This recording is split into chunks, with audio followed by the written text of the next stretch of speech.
Mr. Twinkles, I shudder even to think it, but I think it is time. It is time again to test our mettle, Mr. Twinkles. It is time to go into the YouTube comment section!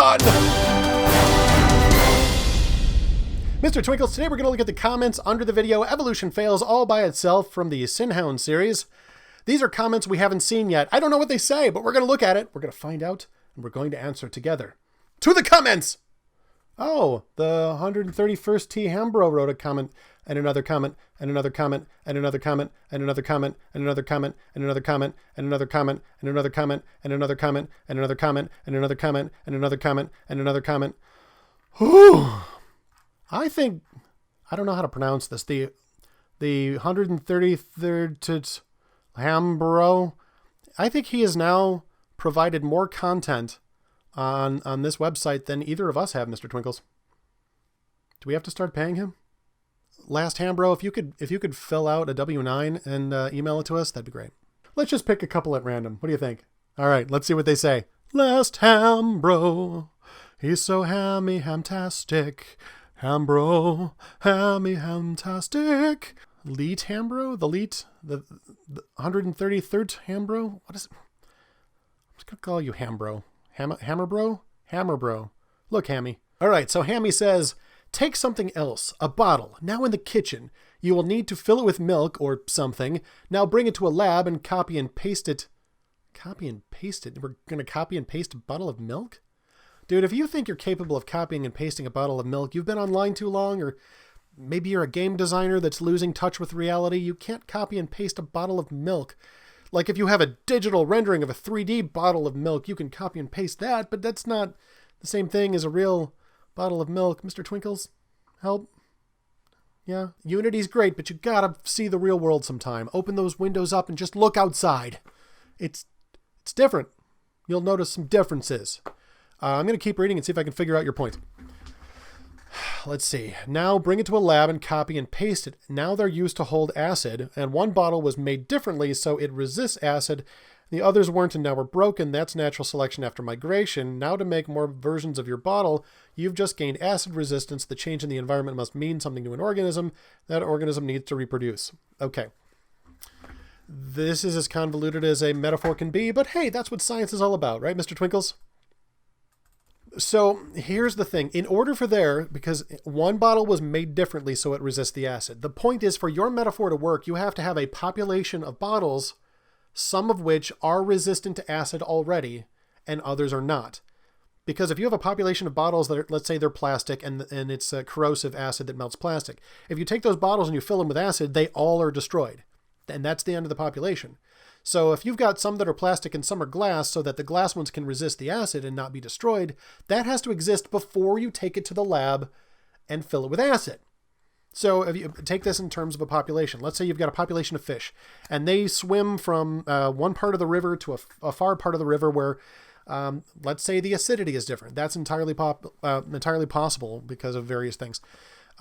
Whether it's pollution, the type of plants that grow there, or the type of soil, the acidity can be different. So if that population is to survive at all, some of those fish have to be capable of surviving in that acidic part of the river if the population isn't going to go extinct. If none of those fish are capable of surviving that increase in acidity, then when they migrate, they all die, they go extinct, that's the end of the population.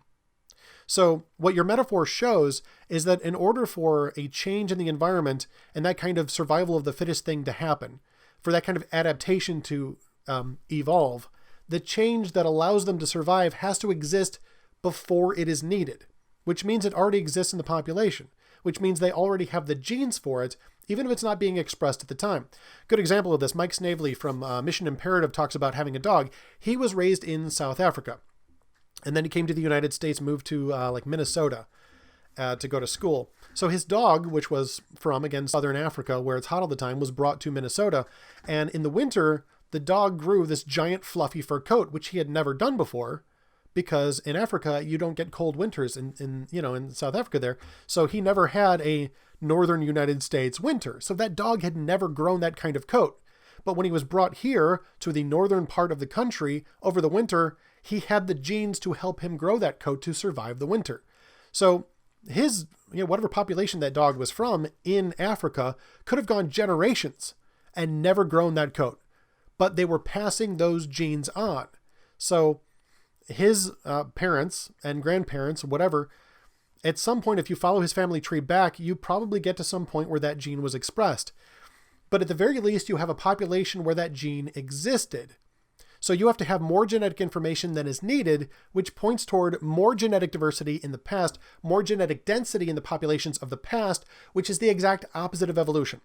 Evolution requires you to take a gene population and add genes to it. You've got that dog. They're capable of existing here. And if you move them over there, where it's different, they die. So in order to get them to survive, you have to add the genes to create that fluffy fur coat before they move to somewhere cold, or when they get there, they die.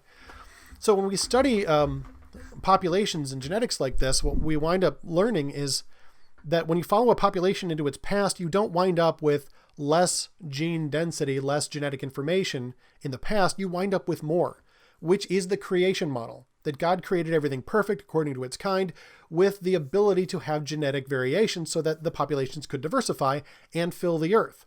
Read Genesis. Whether that's the creation account or the flood, you've got a gene density in any population that enables them to spread out and fill the earth. That's what we observe. That's what we study now, what it points to. Whereas evolution says you start out with a worm. And you, in order to get to fish, you have to add the genes that make it have fins, add the genes that give it gills, add the genes that teach it how to swim, and all of these different things.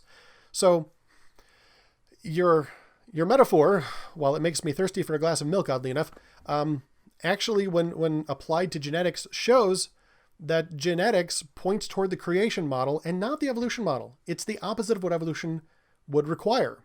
So it doesn't show mutations adding genes. It shows mutations breaking down existing functional genes and existing genes being shuffled, disseminated, and eventually lost over time through generations. So the point is the study of genetics, as your metaphor shows here, points toward the perfect creation of Genesis and not to evolution. It's the opposite of what evolution requires. Mr. Twinkles, what do you think? That was a good one. Well, thanks for your question, Hambro. Thanks for your comments, and everybody else. I hope that was helpful to you. And as your brain is spinning from all of the science, just remember, Jesus loves you.